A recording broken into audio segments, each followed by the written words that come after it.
Patriarchs and Prophets, chapter 20. Joseph in Egypt. Meanwhile, Joseph, with his captors, was on the way to Egypt. As the caravan journeyed southward toward the borders of Canaan, the boy could discern in the distance the hills among which lay his father's tents. Bitterly he wept at thought of that loving father in his loneliness and affliction.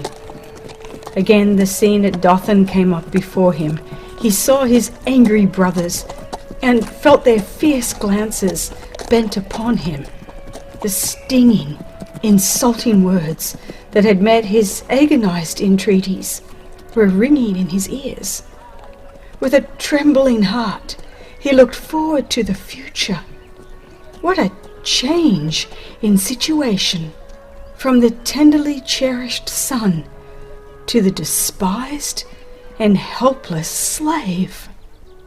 Alone and friendless, what would be his lot in the strange land to which he was going? For a time, Joseph gave himself up to uncontrolled grief and terror. But in the providence of God, even this experience was to be a blessing to him. He had learned in a few hours that which years might not otherwise have taught him. His father, strong and tender as his love had been, had done him wrong by his partiality and indulgence. This unwise preference had angered his brothers and provoked them to the cruel deed that had separated him from his home. Its effects were manifest also in his own character. Faults had been encouraged that were now to be corrected. He was becoming self-sufficient and exacting. Accustomed to the tenderness of his father's care, he felt that he was unprepared to cope with the difficulties before him in the bitter, uncared-for life of a stranger and a slave. Then his thoughts turned to his father's God. In his childhood, he had been taught to love and fear him. Often in his father's tent he had listened to the story of the vision that Jacob saw as he fled from his home in exile and fugitive. He had been told of the Lord's promises to Jacob and how they had been fulfilled. How, in the hour of need, the angels of God had come to instruct, comfort, and protect him. And he had learned of the love of God in providing for men a Redeemer. Now, all these precious lessons came vividly before him. Joseph believed that the God of his fathers would be his God. He then and there gave himself fully to the Lord, and he prayed that the keeper of Israel would be with him in the land of his exile. His soul thrilled with the high resolve to prove himself true to God, under all circumstances to act as became a subject of the King of Heaven. He would serve the Lord with undivided heart. He would meet the trials of his lot with fortitude and perform every duty with fidelity. One day's experience had been the turning point in Joseph's life. Its terrible calamity had transformed him from a petted child to a man, thoughtful, courageous, and self-possessed. Arriving in Egypt, Joseph was sold to Potiphar, captain of the king's guard, in whose service he remained for 10 years. He was here exposed to temptations of no ordinary character. He was in the midst of idolatry. The worship of false gods was surrounded by all the pomp of royalty, supported by the wealth and culture of the most highly civilized nation then in existence. Yet Joseph preserved his simplicity and his fidelity to God. The sights and sounds of vice were all about him, but he was as one who saw and heard not. His thoughts were not permitted to linger upon forbidden subjects. The desire to gain the favor of the Egyptians could not cause him to conceal his principles. Had he attempted to do this, he would have been overcome by temptation. But he was not ashamed of the religion of his fathers, and he made no effort to hide the fact that he was a worshipper of Jehovah. And the Lord was with Joseph, and he was a prosperous man. And his master saw that the Lord was with him, and that the Lord made all that he did to prosper in his hand. Potiphar's confidence in Joseph increased daily, and he finally promoted him to be his steward, with full control over all his possessions. And he left all that he had in Joseph's hand, and he knew not aught he had, save the bread which he did eat. The marked prosperity which attended everything placed under Joseph's care was not the result of a direct miracle, but his industry, care, and energy were crowned with the divine blessing. Joseph attributed his success to the favor of God, and even his idolatrous master accepted this as the secret of his unparalleled prosperity. Without steadfast, well-directed effort, however, success could never have been attained. God was glorified by the faithfulness of his servant. It was his purpose that in purity and uprightness, the believer in God should appear in marked contrast to the worshippers of idols, that thus the light of heavenly grace might shine forth amid the darkness of heathenism. Joseph's gentleness and fidelity won the heart of the chief captain, who came to regard him as a son rather than a slave. The youth was brought in contact with men of rank and learning, and he acquired a knowledge of science, of languages, and of affairs, an education needful to the future prime minister of Egypt. But Joseph's faith and integrity were to be tested by fiery trials. His master's wife endeavored to entice the young man to transgress the law of God. Heretofore he had remained untainted by the corruption teeming in that heathen land. But this temptation, so sudden, so strong, so seductive, how should it be met? Joseph knew well what would be the consequences of resistance. On the one hand were concealment, favor, and rewards. On the other, disgrace, imprisonment, perhaps death. His whole future life depended upon the decision of the moment. Would principle triumph? Would Joseph still be true to God? With inexpressible anxiety, angels looked upon the scene. Joseph's answer reveals the power of religious principle. He would not betray the confidence of his master on earth, and whatever the consequences, he would be true to his master in heaven.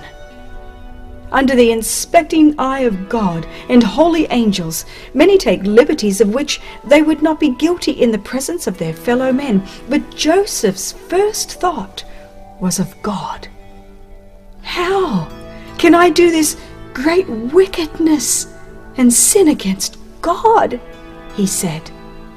If we were to cherish an habitual impression that God sees and hears all that we do and say, and keeps a faithful record of our words and actions, and that we must meet it all, we would fear to sin. Let the younger ever remember that wherever they are and whatever they do, they are in the presence of God. No part of our conduct escapes observation. We cannot hide our ways from the Most High. Human laws, though sometimes severe, are often transgressed without detection, and hence with impunity. But not so with the law of God. The deepest midnight is no cover for the guilty one. He may think himself alone, but to every deed there is an unseen witness. The very motives of his heart are open to divine inspection.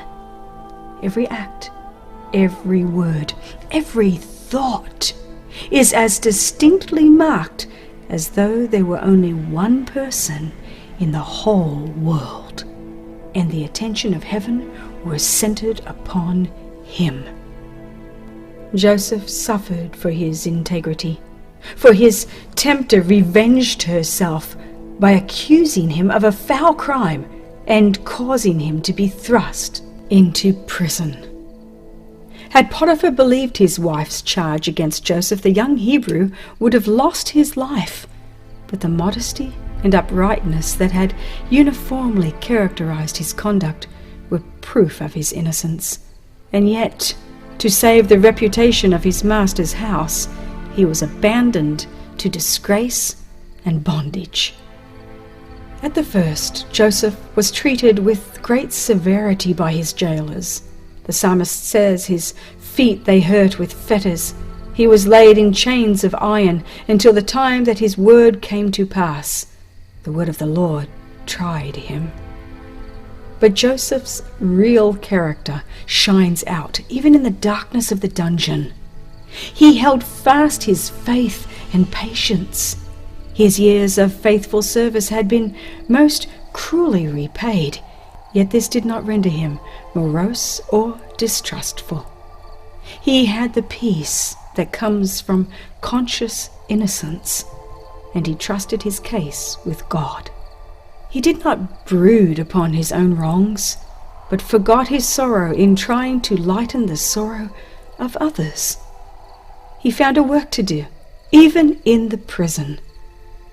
God was preparing him in the school of affliction for greater usefulness, and he did not refuse the needful discipline. In the prison, witnessing the results of oppression and tyranny and the effects of crime, he learned lessons of justice, sympathy, and mercy that prepared him to exercise power with wisdom and compassion. Joseph gradually gained the confidence of the keeper of the prison and was finally entrusted with the charge of all the prisoners. It was the part he acted in the prison, the integrity of his daily life, and his sympathy for those who were in trouble and distress that opened the way for his future prosperity and honor. Every ray of light that we shed upon others is reflected upon ourselves. Every kind and sympathizing word spoken to the sorrowful, every act to relieve the oppressed, and every gift to the needy, if prompted by a right motive, will result in blessings to the giver. The chief baker and chief butler of the king had been cast into prison for some offense, and they came under Joseph's charge. One morning, observing that they appeared very sad, he kindly inquired the cause and was told that each had a remarkable dream, of which they were anxious to learn the significance. "Do not interpretations belong to God?" said Joseph. "Tell me them, I pray you." As each related his dream, Joseph made known its import. In 3 days the butler was to be reinstated in his position, and give the cup into Pharaoh's hand as before. But the chief baker would be put to death by the king's command. In both cases, the event occurred as foretold. The king's cupbearer had professed the deepest gratitude to Joseph, both for the cheering interpretation of his dream and for many acts of kind attention, and in return the latter referring in a most touching manner to his own unjust captivity, entreated that his case be brought before the king.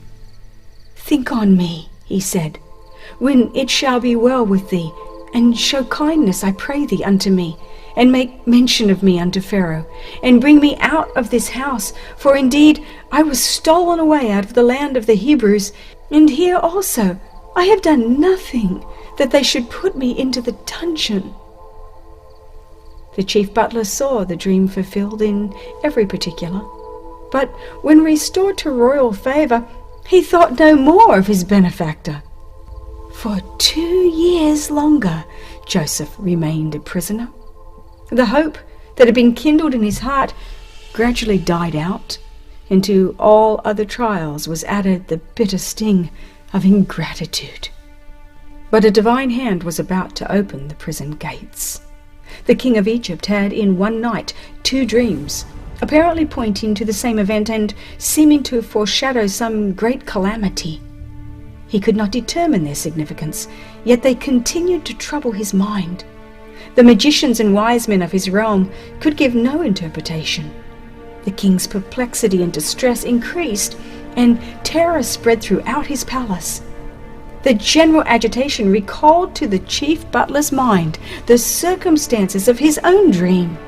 With it came the memory of Joseph and a pang of remorse for his forgetfulness and ingratitude.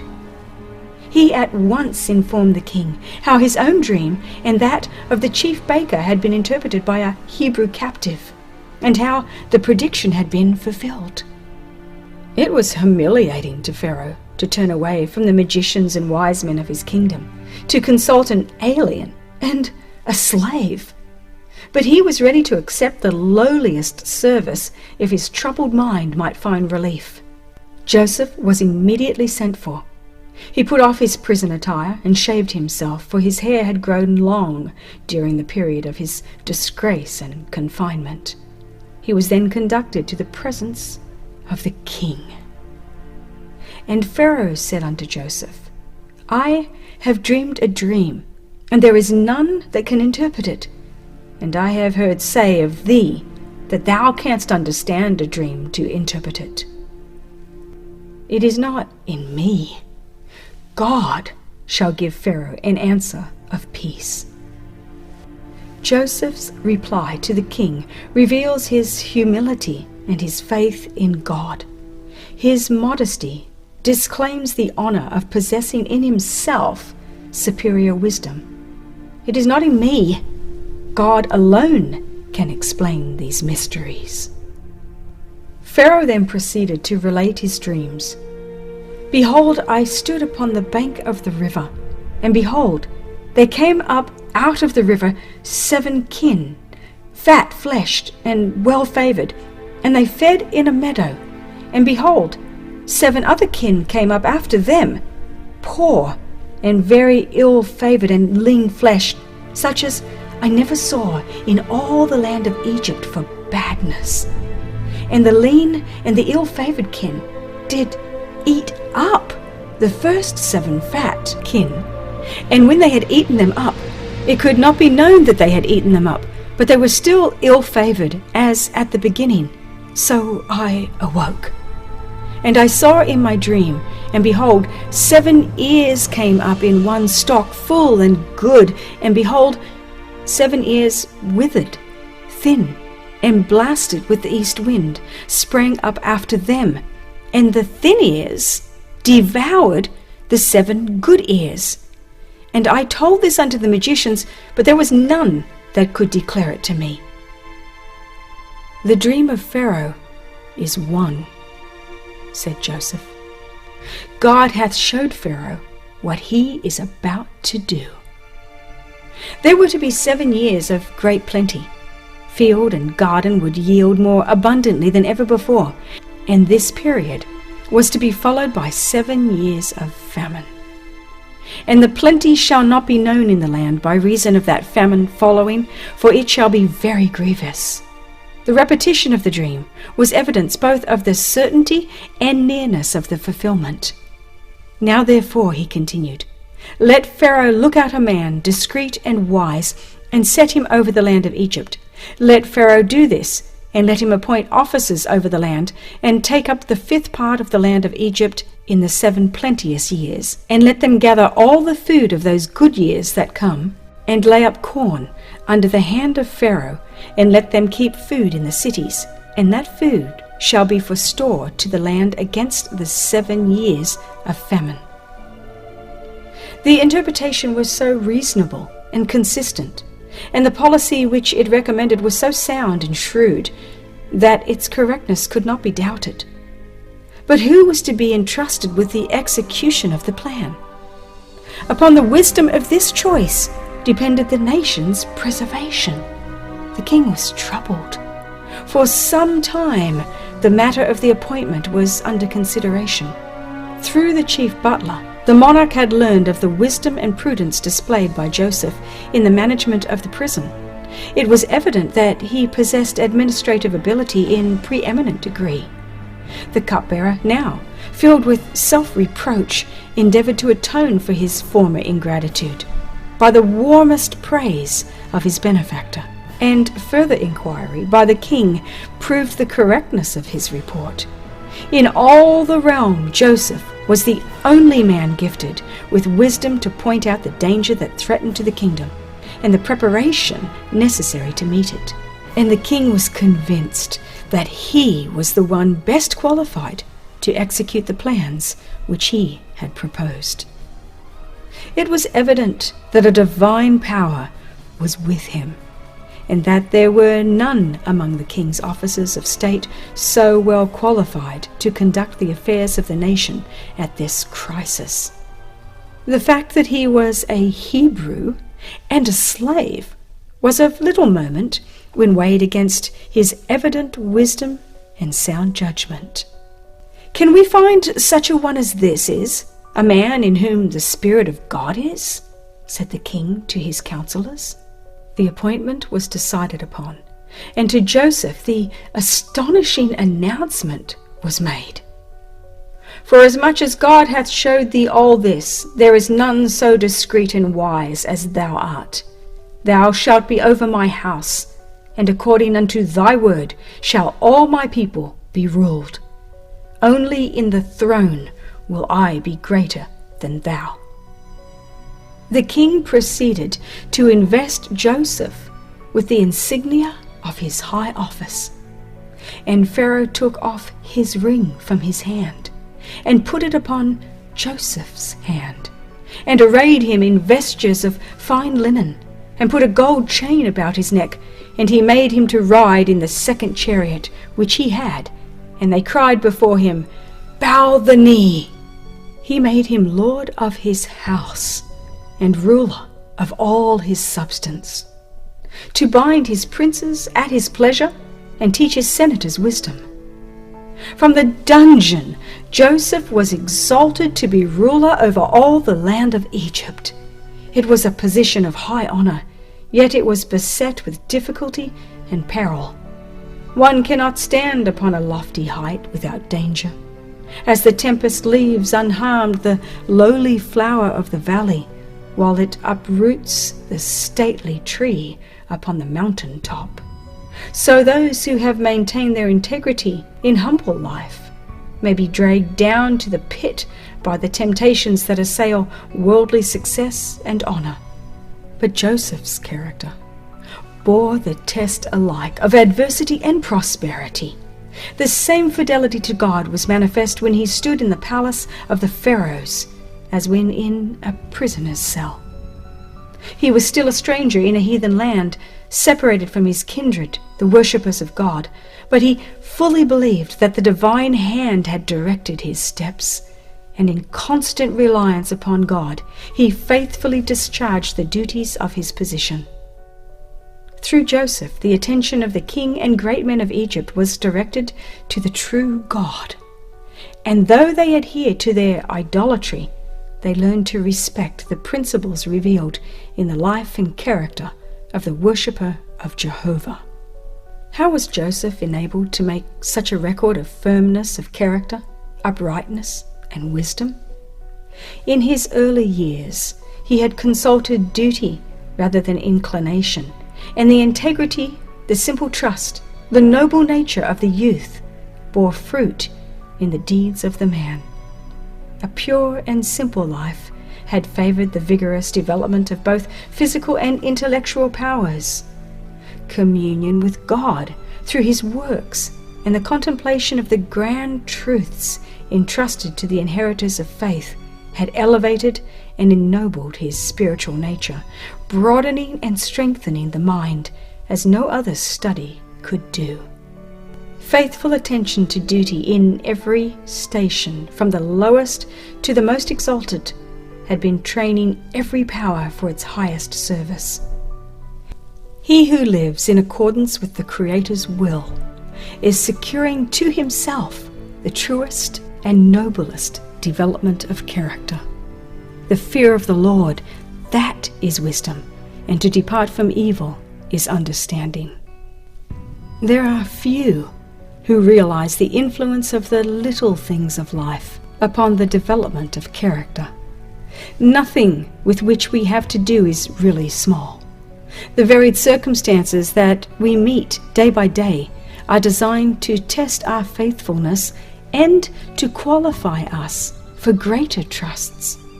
By adherence to principle in the transactions of ordinary life, the mind becomes accustomed to hold the claims of duty above those of pleasure and inclination. Minds thus disciplined are not wavering between right and wrong, like the reed trembling in the wind. They are loyal to duty because they have trained themselves to habits of fidelity and truth. By faithfulness in that which is least, they acquire strength to be faithful in greater matters. An upright character is of greater worth than the gold of Ophir. Without it, none can rise to an honorable eminence. But character is not inherited. It cannot be bought. Moral excellence and fine mental qualities are not the result of accident. The most precious gifts are of no value unless they are improved. The formation of a noble character is the work of a lifetime and must be the result of diligent and persevering effort. God gives opportunities. Success depends upon the use made of them.